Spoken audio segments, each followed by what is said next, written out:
Hello guys! Good morning! So, mag-Christmas na. Magsisimula na tayong maggawa ng ating Christmas tree.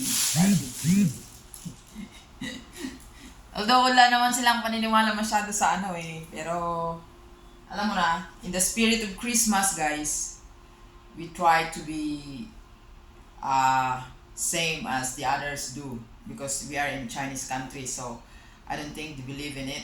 But there are some Christian people na talagang marami namang Christian dito, pero in this family wala sila diyan, wala sila. Pero I guess they believe in the spirit because I did this for how many years already.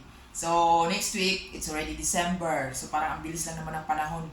So I might do this early than December para ma-feel na rin natin ang Christmas kasi baka hindi ako makauwi eh. Kaya gagawin ko na lang muna tong spirit of Christmas natin for this year. Isara ko lang yung pinto kasi nakabukas.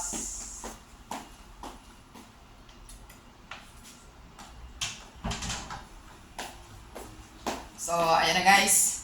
At ito naman, alam mo ang ganda nitong tree na to eh.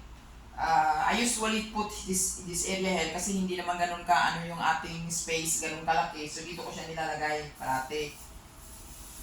So, ito naman, ito yung electronic eh. Yung may mga siya, yung mga LED ito.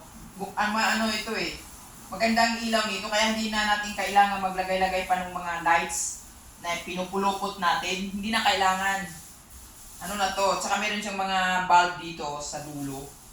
Ang ganda nga nitong kahit sa Pilipinas may mga nakikita din ako doon, kaya lang minsan kasi pag umuwi ako na December, tinatamad na ako kasi usually I go home, yung days na lang, 3 days, 4 days, or 5 days before Christmas. So wala ka ng time, tapos lilipitin ako kasi maglalagay, ako din maglilipit, dahil hindi naman maglilipit yung mga tao sa bahay. So it's so tiring. Kaya ilang years na rin na kahit umuwi ako ng December, hindi na ako nakakapag, mayroon lang isang parol, pero yung sabihin mong magkakabit pa ako ng Christmas tree, hindi ko na siya nagagawa. So baka this time, so ganito lang siya guys. Igaganon mo lang siya. Ito yung kagandahan nito eh, dahil nagpo-fold mo lang siya. Igaganon mo lang. Tapos, yan. We have the star here. Just put it like that. Itatayo mo lang yung star natin. Yeah. See? So, ganyan na yan. Malaking pakinabang nito eh. Ilang years na rin ito. Sabi nga ni boss, papalitan na niya. Sabi ko, wag. Kasi, human size eh. Sakto lang talaga to siya. See? Actually, kahit hindi ka na maglagay-lagay ng mga ano-ano dito eh. Anik-anik. Okay na yan. Pero since meron naman, kaya lalagyan ko siya. Mga anik-anik. Mga sinasabit-sabit ba? Tapos, ang kulang na lang nito, yung regalo. Lalagay mo sa baba. Di ba? See? It's our Christmas tree. So, maglalagay tayo ngayon ng mga isasabit natin. Like mga ganito, yung mga balls. See? Like this. Sa mga ornaments, sa mga ganito. Yeah, we still have it. At isasabit ko na lang talaga to.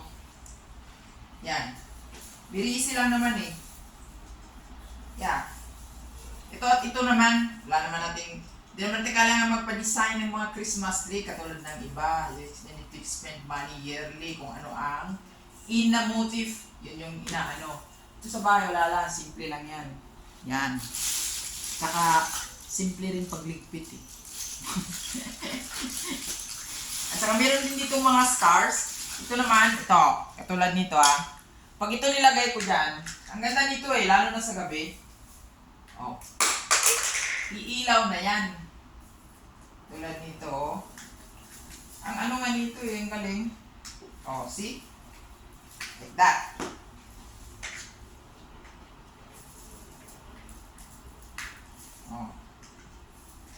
See?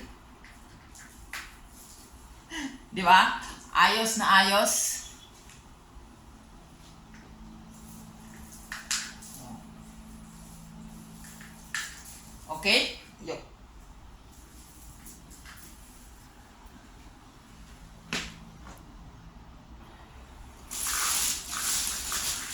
So, ito na siya guys. O, tingnan nyo. Lahat na siya matapos. Kunti na lang. So, ilalagay na lang natin ito. Dagdag. Ito.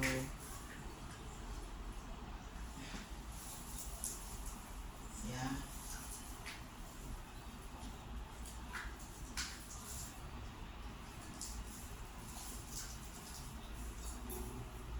So, ganyan na siya guys. So, looks good. Yeah. So, it's done. So, ang gagawin natin ngayon ay pailawan na lang natin. Pakita ko sa inyo, ay sasara ko lang yung ano. So, sinsindihan natin siya guys. Ano magiging itsura niya. Ganyan na yan. Okay. So, ganyan na itsura niya. Maganda to eh, pagka madilim. Talagang sa during the night time. See? Oh, ayan na yung ating Christmas tree. Right? Oh. Ganyan na siya kaganda guys. Lalo na sa gabi ito. Oh, may rainbow color siya. Rainbow. Ayan. This is our Christmas tree. You see? Oh, yung star natin ay kumukutitap-kutitap din. Yeah. So, starting today, the spirit of Christmas is here. Right? Thank you so much guys for watching. Bye-bye!